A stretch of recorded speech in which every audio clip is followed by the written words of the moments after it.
Time for the Lunchtime News. A very warm welcome to the broadcast. My name is Irene Mchuma Odem. On sign language interpretation, we have Ann Wangeshi. Let's interact on all our social media platforms at KBC Channel 1. 2 people have died after a bus they were traveling in landed in a ditch at Gitaru Slip Road along James Gishuru Rironi Highway on Thursday night. According to eyewitnesses, the 52-seater church bus was ferrying worshippers from Western Kenya and allegedly had a brake failure.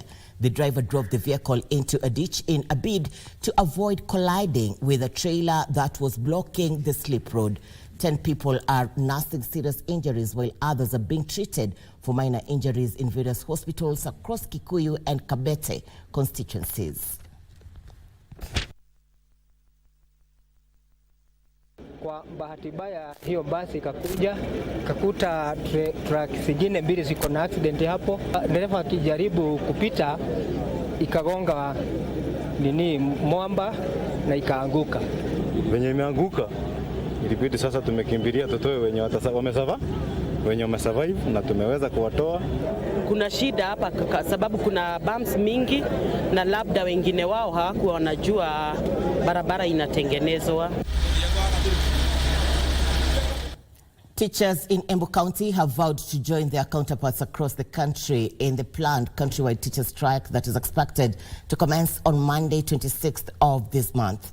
Embu Branch Kenya Union of Post-Primary Education Teachers and Kenya National Union of Teachers Executive Secretaries Josephat Kathumi and Rogers Murimi say they will down tools until all their grievances with regard to implementation of the second phase of the 2021-2025 collective bargaining agreement are addressed. The grievances include promotion of 130,000 teachers, employment of 20,000 new teachers, and non-remittance of third-party deductions.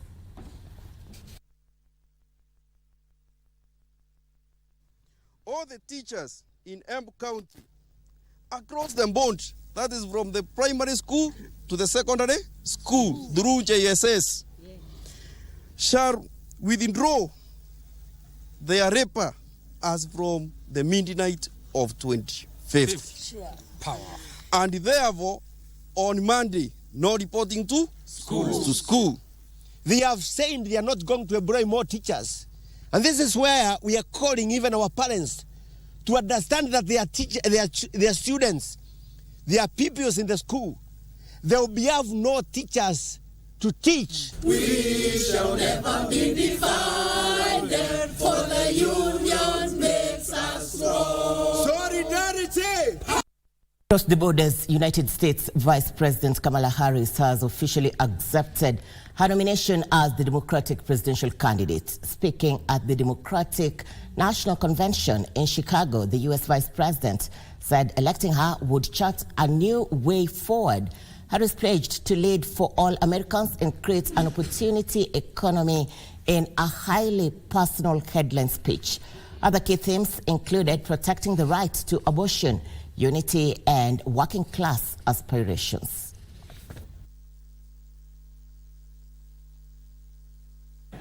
On behalf of Americans like the people I grew up with, people who work hard, chase their dreams, and look out for one another, on behalf of everyone whose story could only be written in the greatest nation on earth, I accept your nomination to be President of the United States of America. And let me say, I know there are people of various political views watching tonight. And I want you to know, I promise to be a president for all Americans. You can always trust me to put country above party and self.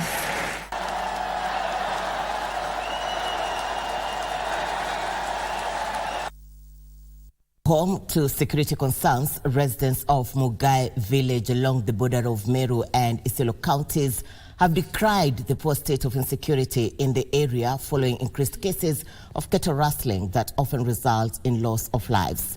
The residents during the burial ceremony of a national police reservist who was shot dead on Sunday by assailants lamented frequent attacks in the area. They called on the government to intervene and do thorough investigations into the rising cases of insecurity in the region and those culpable be brought to book. Within that month, hiyo tu karibu nafikiri wiki moja ndio naye walikuja hapa wakaiba ng'ombe na kijana wakaua. Kitu ambacho ningesema katika usalama, sisi usalama umekuwa mbaya kabisa.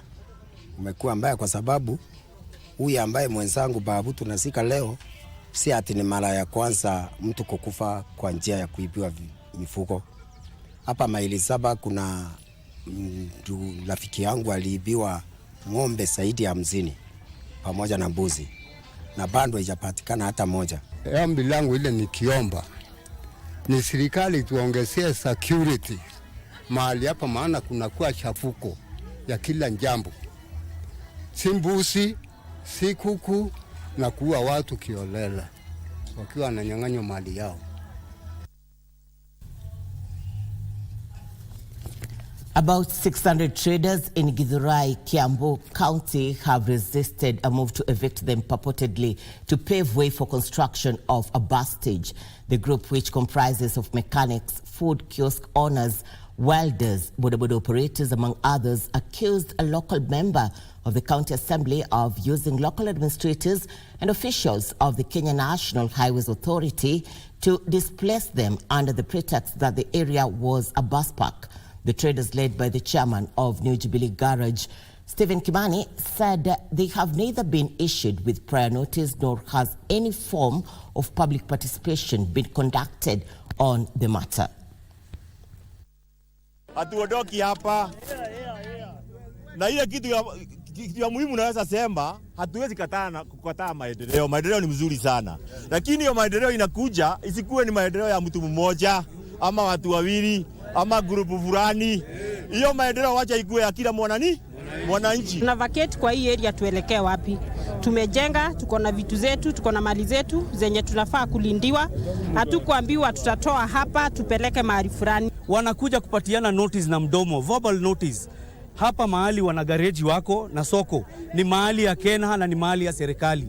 Saa ile watakuja kama kuna jambo ambayo itakuja kufanywa hapa, kama ni hiyo bus park wanasema watakuja kutengeneza, hatukatai maendeleo sisi, lakini wacha ifanywe na mikakati ile ambayo inafaa.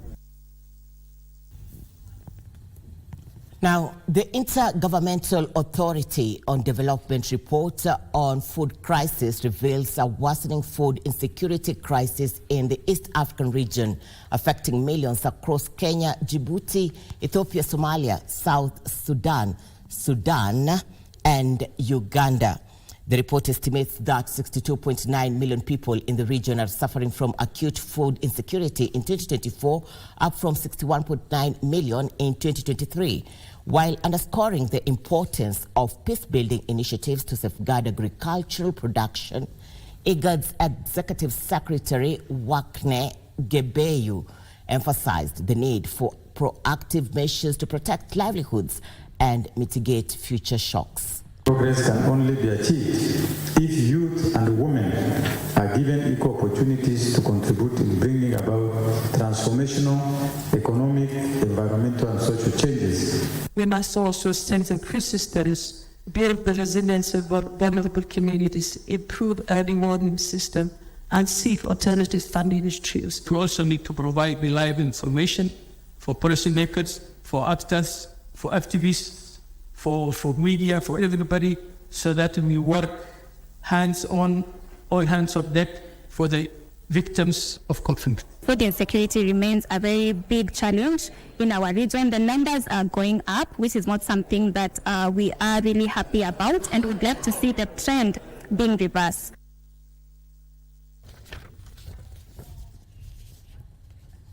At least 400 youth from Kisumu Central constituency are set to benefit from a driving school program courtesy of the Office of the Area Member of Parliament, Joshua Oron. Oron says the program is part of an education and empowerment scheme aimed at bolstering the empowerment chances of beneficiaries. More than 2,000 youth from the constituency have been earmarked for the program in the next 2 financial cycles. The legislator is at the same time urging young citizens from Kisumu Central to take advantage of the program to empower themselves economically. Our aim when we started is to train a total of 2,000 drivers who would have increased opportunities for employment. We have those who are already in Juakali, they know how to drive and they don't have driving license. We are taking them back to class so that they can be taught, they can be equipped with skills to enable them to acquire the driving license. And this is a promise that we gave, and it's a promise that we are implementing, and we'll continue doing what we said we are going to do. Now, the county government of Nyandarua, in collaboration with Care Kenya and GAIN, has launched a lactating room at JM Ol Kalau Hospital for staff and any other mother within the premises. Despite all its advantages, the county government says breastfeeding rates are still below average in the region. Care Kenya and GAIN say it is crucial to raise awareness of the urgent need to remove obstacles and promote breastfeeding as observed during the World Breastfeeding Week. Today is a great day for our hospital because we are launching the CNAP and also the lactation room for our staffs and also for our community. The intention of this room is to act as a model for other working spaces within the county. We want to encourage as many institutions to adopt this, having designated spaces for mothers to breastfeed and express their milk, spaces that are comfortable, spaces that are clean, spaces that ensure easy milk letdown. Na tunashukuru kwa sababu serikali ya kaunti hii imeamua kuwa mfano bora ili kufungua chumba hiki ili watoto wetu wanaozaliwa, watoto wachanga, waweze kunyonya kwa wakati na kupewa maziwa ili wawe na afya njema. Nyandarua County Government has unveiled the County Nutrition Action Plan for the financial year 2023-2024, 2027-2028 with the view of curbing malnutrition in the county and also coordinate implementation of preventive and curative nutrition interventions. The program, which is spearheaded by the Nyandarua Governor, Dr. Kiari Badilisha, in collaboration with the 2 non-governmental organizations of Global Alliance for Improved Nutrition and Care International, malnutrition continues to be a major concern in Nyandarua County, where, according to the Kenya Demographic and Health Survey of 2022, stunted growth in children stands at 18%. Nutritional Action Plan 23-24. Nasema ya kwamba wale wanasayansi wetu waendelee kufanya ile research, kwa sababu kuna aina nyingi sana ya mboga ile ya maana. Sisi tunalima, tunatupa, tunakausha, badala ya kutupa kwa tumbo tunatupa huko kwa barabara ikanyangwe. A total of 30 students from Kericho and Bomet counties have been awarded scholarships through the Finlay's Community Trust Swire Masters and Undergraduate Scholarship Program in a bid to empower youth through education and foster sustainable growth within local communities. 33.8 million shillings worth of scholarships are part of the Trust's commitment to provide beneficiaries with unique technical and soft skills, allowing them to compete in both local and global labor markets. 28 students will receive undergraduate scholarships to study at various Kenyan public universities, while 2 students will receive full postgraduate scholarships to study at universities of their choice in the United Kingdom. Partial scholarship, 150,000 shillings every year, and they've been issued with laptops which are appropriate for their studies. The students come from Kilifi and Bomet counties.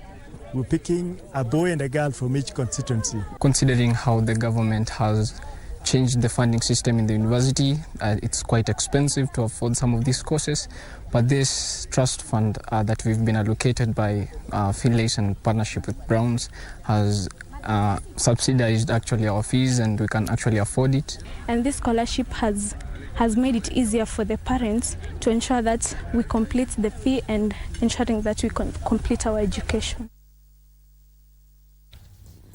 15 minutes past the top of the hour. We are taking our first commercial break. We'll be back with more. Stay with us.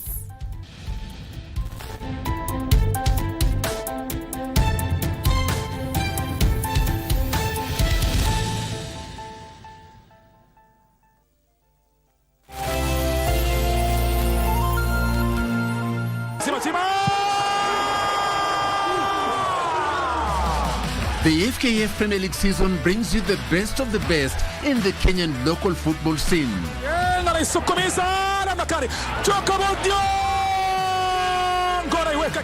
This weekend,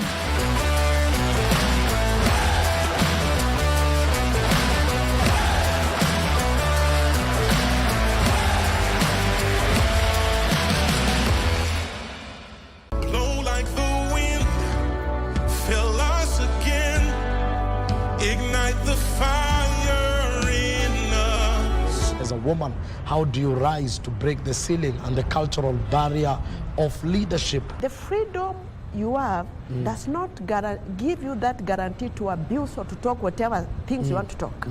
Many fathers just look at us to make up, but the kind of depression people are going through in the church is crazy. So the emerging generals are people who shall move with technology, who shall understand the seasons they are living in and move with it and prosper God's agenda. What is the future? The future belongs to those who plan for it now.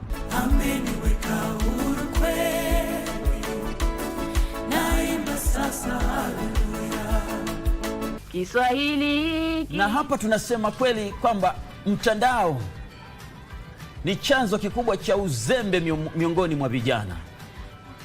Je, ni kweli? Sababu ya mimi kuunga mada ya kwamba mjadala umeleta uzembe katika vijana ni kwamba vijana wanatumia muda mwingi wakiwa mtandaoni, ambayo muda huo wanafaa kuwa wakisoma au wakifanya kazi ili wapate pesa. Mtandao inakuza biashara. Kuna baadhi ya wanafunzi wanapofanya mtihani wao wa kitaifa wanaingia na teknolojia, mfano kama simu, kwenda kuibia mtihani, na hiyo inawafanya kuwa wazembe kwa sababu hawatumii akili yao. Wakati ambao kulikuwa na janga la corona, wanafunzi walisoma kupitia mitandao. Walimu walijirekodi wakaweka kwenye mitandao na wanafunzi wakafuata.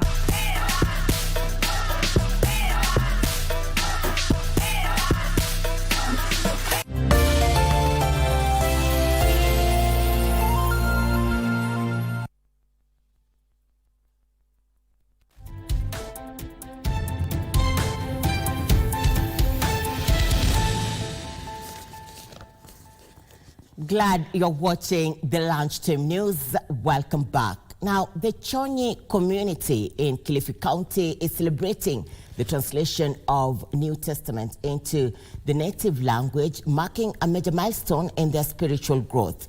The Bible Translation and Literacy East Africa Director Peter Manguti disclosed that the translation process took a decade to complete at a cost of approximately 40 million shillings.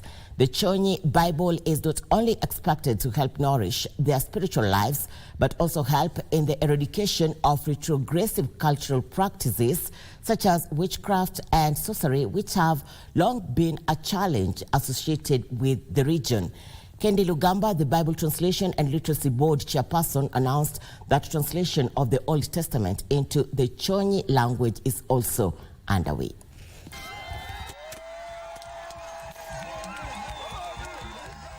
Kwamba wengi wamefungwa waweze wakaendelea kimaendeleo, na ninajua kwamba watakaposoma hili neno la Mungu kama vile Biblia inasema katika Yohana 8:32 ni kwamba itawaweka huru.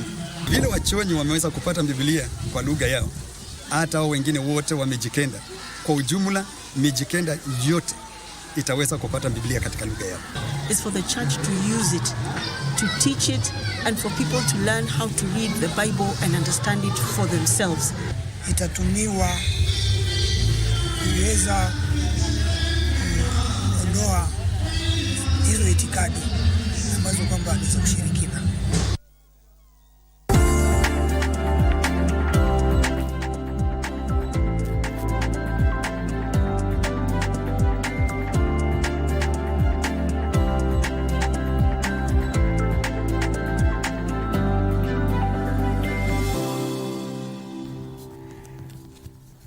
Time for business, and we begin from Nyandarua, where my colleague Brian Kimani is with the team on a water and sanitation project, and in this, the Central Rift Valley Water Works Development team is working in enhancing water supply in the region. Brian, good afternoon.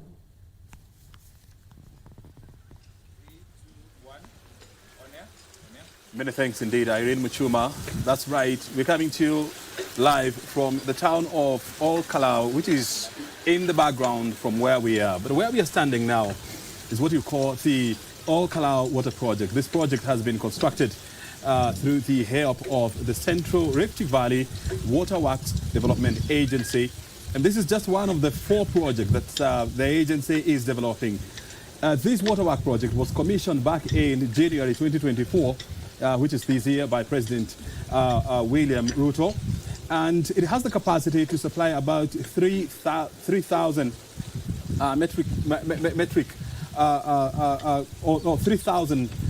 cubic meters of water, which is about 3 million liters of water, on a daily basis. And it has a capacity to supply water to about 13,000 people in this town. Is this enough? Absolutely no. What other projects are on the way? Joining me on the set is the County Executive Committee member for water, as well as climate change and natural resources. This is Samuel Mogo. He's going to give us more ideas about this project and, of course, other projects that are underway. Thank you very much indeed for joining us. I first of all want to hear from you. I mean, how has this project transformed the water and sanitation phase of Ol Kalou town? Thank you very much. My name is Samuel Wachira Mogo. I'm County Executive Committee member for Water, Environment, Climate Change and Natural Resources.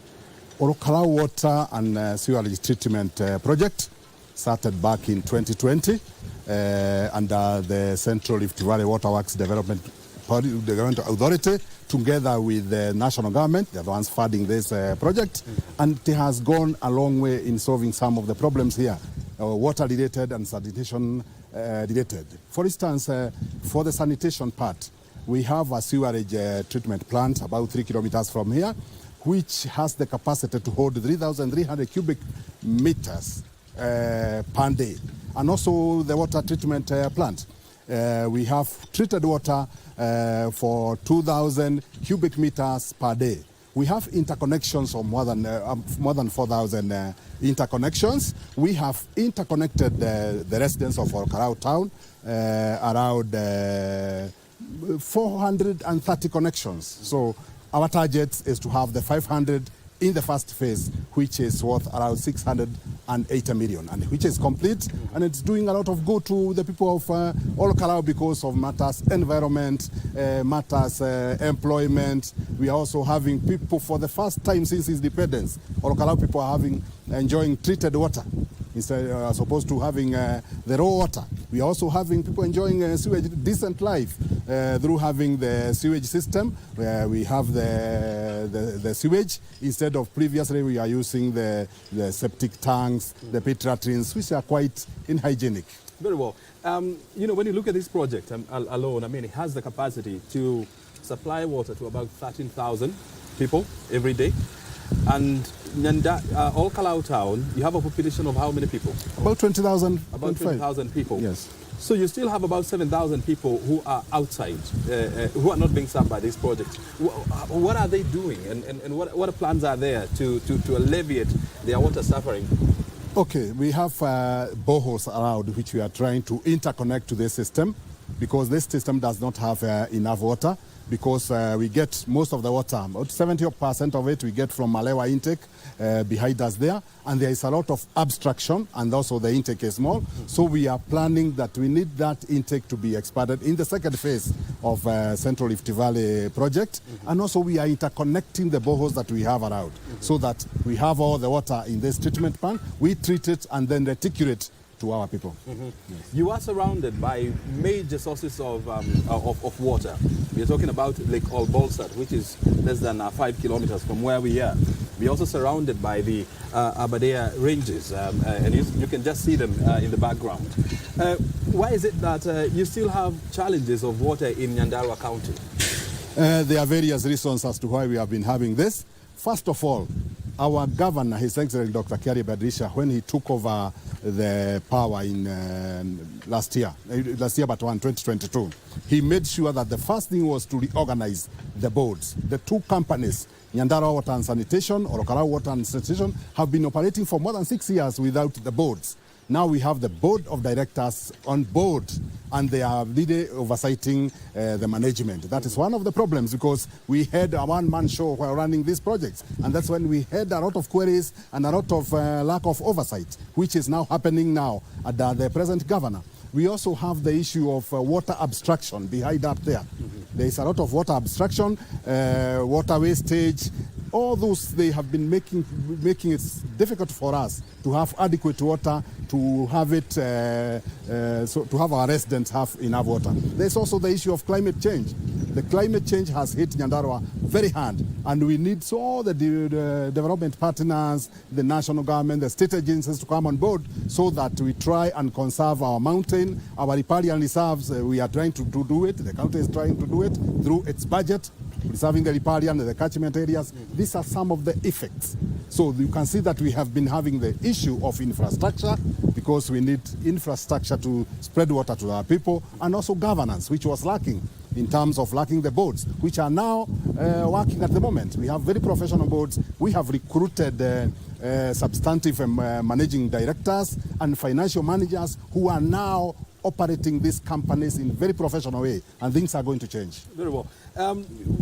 There are 3 more other projects that are being developed by the Central Rift Valley Water Works Development Agency. Highlight these projects and how they are also going to boost water and sanitation space in Nyandarua County. Thank you very much. Central Rift Valley Water Works Development Agency, together with the national government and the African Development Bank, they have been doing wonderful work in Nyandarua County, because apart from this Okarau Water and Treatment project, we also have Kirema project, which is worth 600 million. Already we are doing feasibility studies. Central Rift Valley, in conjunction with the county government, we are doing feasibility study at Shamata, at Daragwa, those areas where we intend to have the project serving. That's one project. We also have Gitari, we have the team there for Central Rift Valley, and the county team who are working on it. On the other side, we have St. Luke. St. Luke is a massive project that can solve problems for Magumu and Githurai and Nyakio and part of Jabini. And right now, they are doing the feasibility study. It's going to be funded to a tune of around 1 billion, and it is going to solve those problems. So Central Rift Valley Water Works Development Authority, African Development Bank, the national government and county government are working hand in hand to have these projects completed. When you look at the national water coverage in Kenya, you're almost talking about 70%.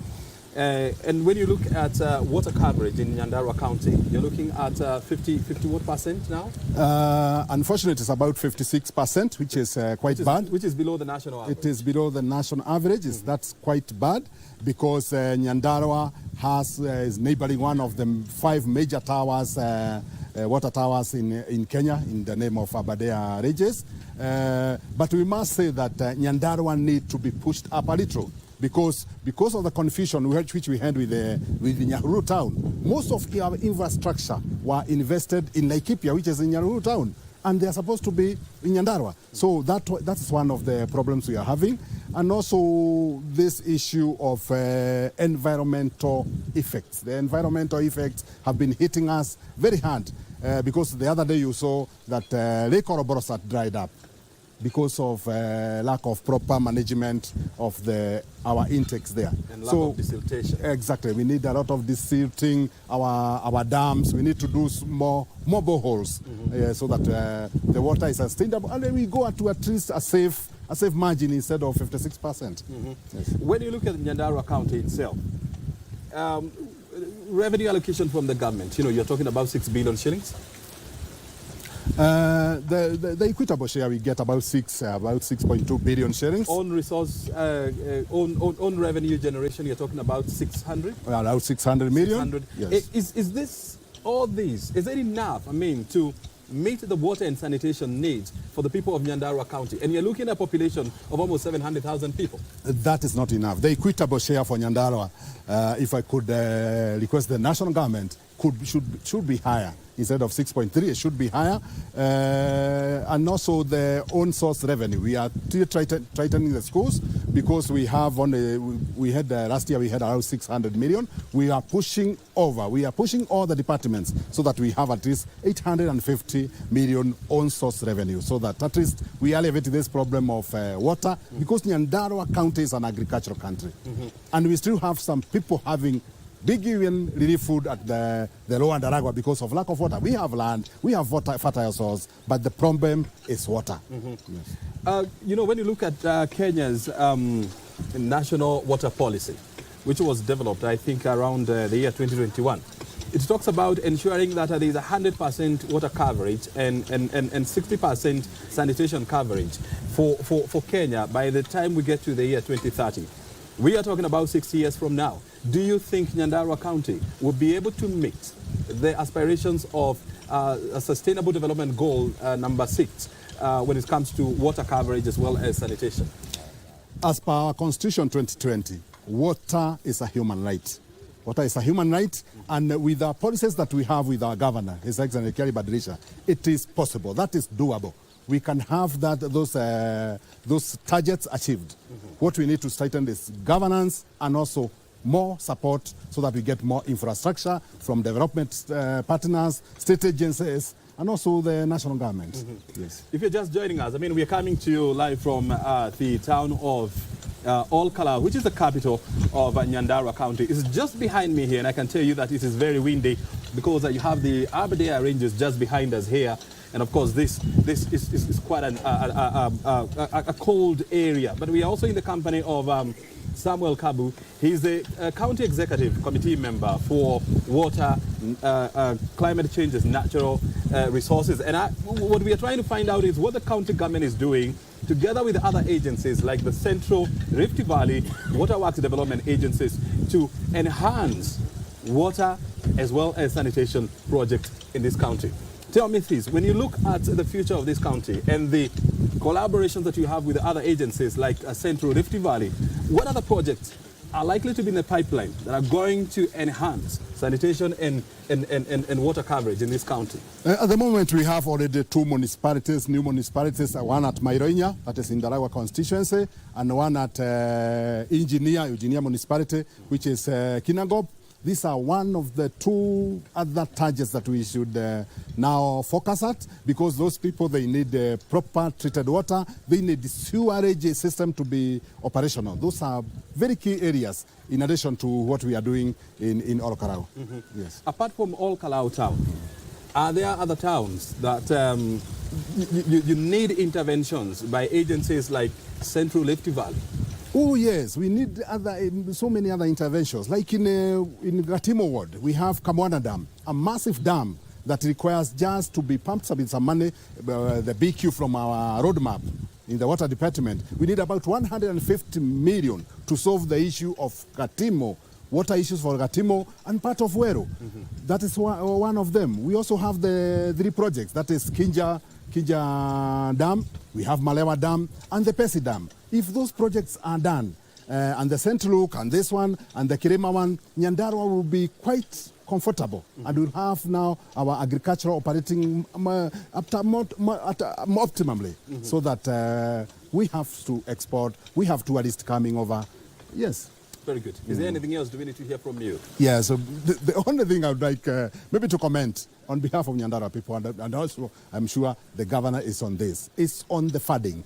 Nyandarua County has not been getting enough funding, especially from the national coffer on matters water. Because, probably, for instance, last year, we got, out of the 21 projects that were done, we got on one for Jabini. If we could have more projects coming to water. Right now, we have low-hanging fruits at Kamwana Dam, which can solve a problem for 2 wards immediately. We have the St. Luke. It should have started yesterday, because St. Luke will solve the problem for 4 wards at the same time.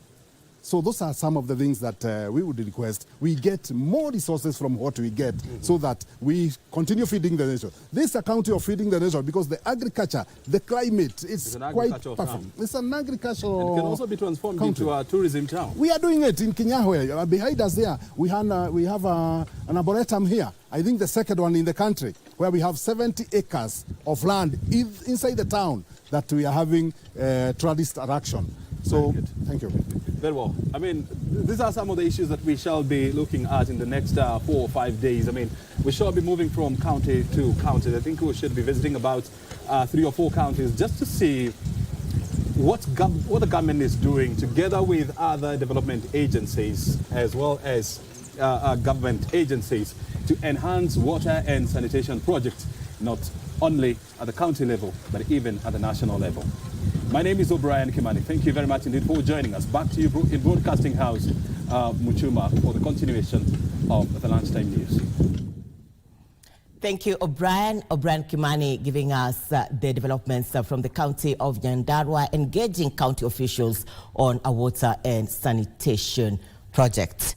In other news this afternoon, Kenya and China have entered a technology and mechanization agriculture cooperation to increase food trade between the 2 nations. The Kenyan ambassador to China, Willie Bett, says cooperation is part of the country's strategy to reduce the country's import bill and create employment through intensive agriculture. Imported goods worth 459 billion shillings from China, while shipping products worth 30 billion to the Far East nation in 2023. Kenya's exports to China were dominated by agricultural products. Kenya is seeking to leverage on increased agricultural mechanization to increase its shipment to the Far East nation. The kind of strategy which China used to modernize and mechanize agriculture is what we are partnering with China in Kenya so that we increase our productivity. Kenya has started a partnership with China to start intensive agricultural mechanization to increase production. Agriculture mechanization is part of the China expansion into Africa. Doing it in a clean manner, in a green manner is what China is leading now. As we talk about agricultural cooperation, this is a big area for our next step in China-Africa development. There are now many more advanced methods such as digitalization and artificial intelligence, and many companies are helping African friends plan and design in advance. I think the cooperation between China and Africa has great potential. Kenya is also planning to leverage on agriculture commercialization to reduce its food import bill. Isofar reporting for Lunchtime News. Plans are underway to accelerate the construction of Lamu Port Special Economic Zone in a bid to increase investments across the coastal region. Roads and Transport Cabinet Secretary Davis Churchill says the Lamu Port is one of the strategic national assets that is earmarked to attract investments in the country once it is operationalized. The government has been keen on establishing and operationalizing the Lamu Port Special Economic Zone. Already an initial investment of 3 billion shillings had been made to set up a 30,000-acre special economic zone in Lamu. The government says it wants to expedite construction of special economic zone under the LAPSET corridor project. My focus for Lamu as a tour would really be to ensure that Lamu is that kind of county headquarters, not just because of being one of our 47 counties, but the county headquarters which supports inland and outbound and inbound goods coming in all the way to Uganda, Rwanda, DRC, but more importantly, the northern part of the country into Ethiopia, South Sudan, and of course our competitors in Djibouti. Roads and Transport CS Davis Chirchir says the Lamu port is attractive to investors due to its strategic location that makes it easier to access regional countries. And therefore, we will focus and ensure that we do pay attention and put action to what we say to ensure that the facilities in Lamu are developed to anchor the country, to anchor Lamu, and ensure that we do play that advantage or competitive advantage in ensuring that we are better than our neighbors who offer the same service. Construction and operationalization of the Lamu port is also earmarked to open up the coastal region for more investments. Boda riders will now pay 100 shillings daily as license fees. National Transport and Safety Authority Director General George Njau says the move is aimed at reducing licensing fees for boda operators and increase compliance among riders. NTSA says only 2 million out of 5 million boda operators have been licensed. I think this is an opportunity for any boda rider because they are businessmen. They want to be compliant. They want to know what is happening on the road. And we also, by the way, we're also training them on financial literacy. They do a lot of work and we all respect them. Remember, they know us more than we know. We are known by anybody else. When we want to do, to learn our errands, we call them. So we want to, empower them. This is an initiative that we are also going to take it to the ministry. Beyond the ministry, we're also going to take it to other stakeholders. I'm so much happy because member wangu wataona we are doing something. So we are much so happy. In 100 shillings, wezi niambia mtu wa boda wenye wamesema hatuwezi kosa shilingi 100. 100 kwa siku itapatikana na venye Safaricom imesema watakuwa na hiyo system ya ku make sure payments inakuwa easier. Kilifi County Government is set to increase sponsorship of students undertaking maritime studies at Maritime international institutions across the country. The devolved unit plans to create a pool of youths with international maritime skills set to tap into the cruise ship job opportunities. The government of Kilifi is seeking to sponsor education of students in maritime schools to enable them acquire skill sets that are much needed at the international job market. Tumeamua watoto wetu waende wapate hiyo elimu. At the same time tumekubaliana na watu wa cruise ship ambao watakuja Kilifi kila after 1 month watakuwa tunazunguka na wao kuwajulisha kwamba hawa ndio ambao wanahusiana na mambo ya cruise ship. Na hapa Kilifi tutafungua ofisi yetu ambao kazi yake itakuwa inaangalia stakabadhi za yule ambao anahitajika kwenda. The move comes due to demand for workforce by key international cruise ship companies. We're working with the different agencies to be able to take them on board. We know where to take you, we know where to position you, and we know how to train you to the best level. Kilifi County Government also plans to weed out rogue employment agencies that exploit cruise ship job seekers. So far, the county government has sponsored the training of 33 coxswains at the Kenya Maritime Authority-owned facility in Kisumu. Wakafanya training na wakapata graduation na wakawa coxswains. Hawa vijana sasa wana ujuzi. For Lunchtime News, I'm Christine Matunda.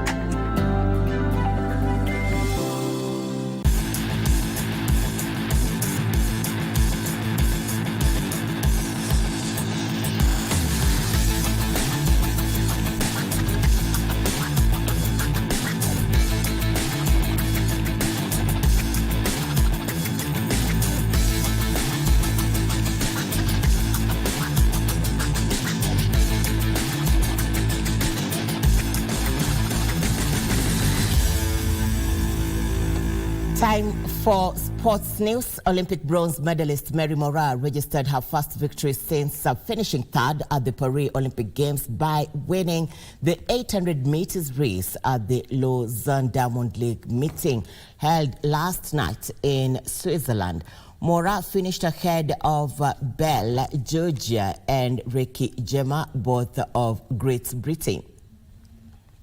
Olympic champion Emmanuel Wanyonyi and Olympic bronze medalist Meru-Isiolo recorded their first win since the Olympic Games by winning their respective 800-meter races at the Lausanne Diamond League last night.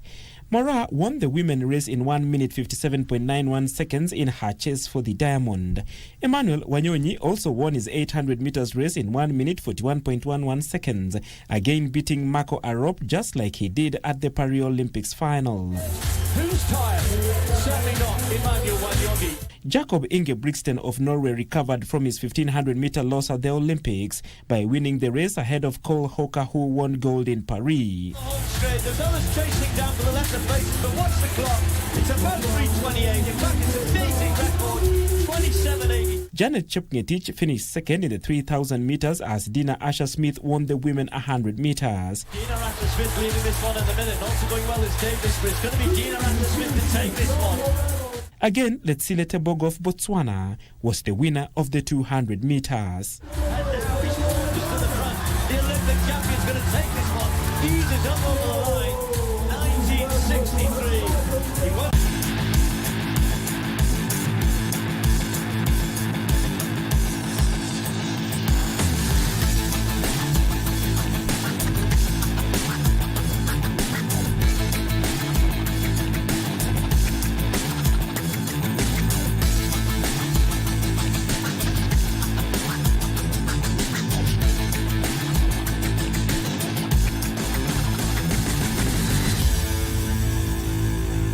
We have come to the end of Channel 1 Lunchtime News. Always a pleasure to have you with us. Quick acknowledgements. Jennifer Njeri watching KBC Channel 1 from Nyeri, Emmanuel Kundu and Brian Wahungu watching KBC Channel 1 from the county of Bungoma, and Kimtai and Lamek Cheriot brothers watching KBC Channel 1 from Uasin Gishu.